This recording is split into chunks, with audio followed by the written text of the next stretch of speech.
So I've got Charlie on a school day again today. Quick recap on Charlie. When I first met him, he was extremely reactive, nervous reactive with aggression to visitors in the house, when he's on the lead towards other dogs, and he was really nervous reactive with traffic of all kinds, especially tractors. And we've worked on all of that, so now the family can have visitors again.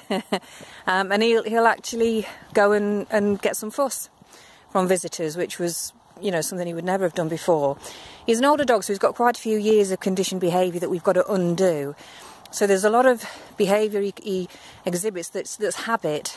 So it is working on that, which isn't going to happen overnight. But there's massive improvement, as I say, in the house. Visitors, that's fine.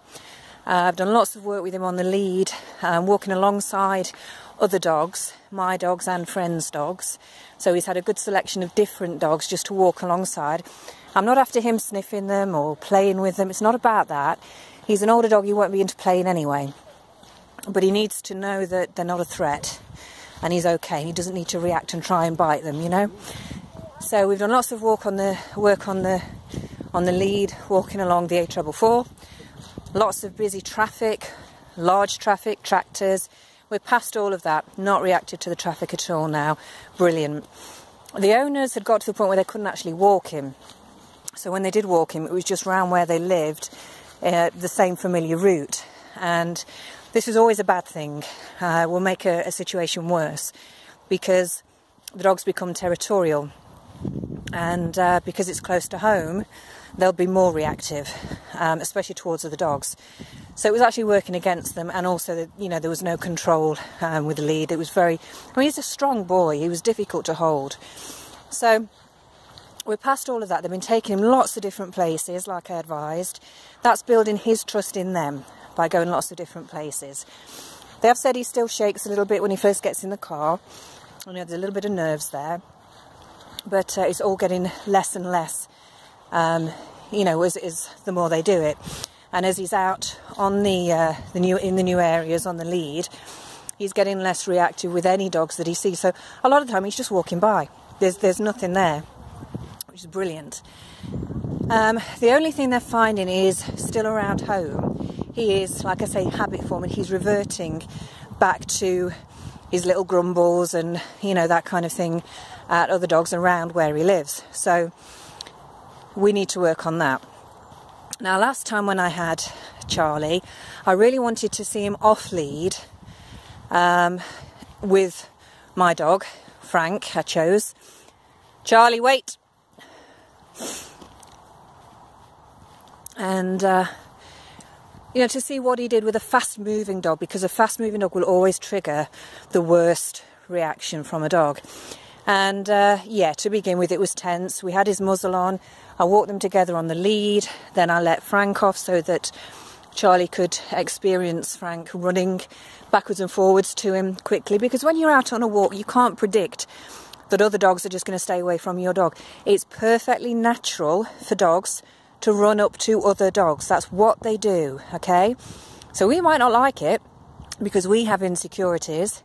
Our dogs aren't socialised properly, but it's what dogs do. We have to acknowledge that. So Charlie needed to get used to Frank running very quickly at him, past him, and knowing it didn't mean anything. It wasn't a threat. Nothing terrible was going to happen. And we got there, to the point where I even took Charlie's muzzle off. That's my other family there, so he's waiting for them. This way. So I took his muzzle off and he was fine with Frank. Wasn't comfortable, didn't want to be around him, didn't want to be close to him, didn't want any kind of communication with him, but he wasn't trying to bite him.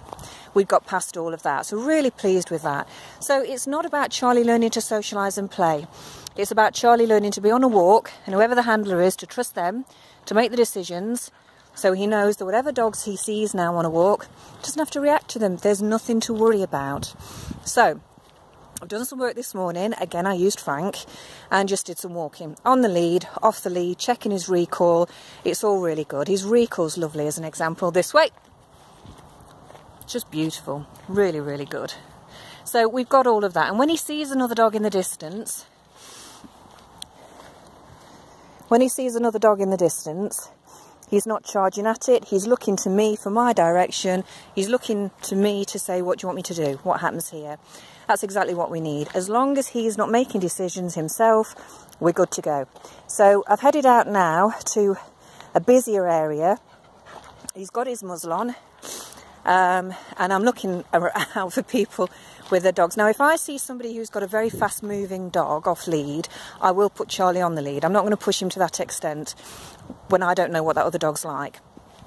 If I see an older dog that's just mooching along, very calm, balanced energy, then I'll have Charlie off the lead, because I know there won't be any reaction, and I want to get Charlie more conditioned to walking past other dogs, looking to me for direction, and that's the new habit that we want to create. So that's what the work is today. So yeah, hope that all makes sense. Okay.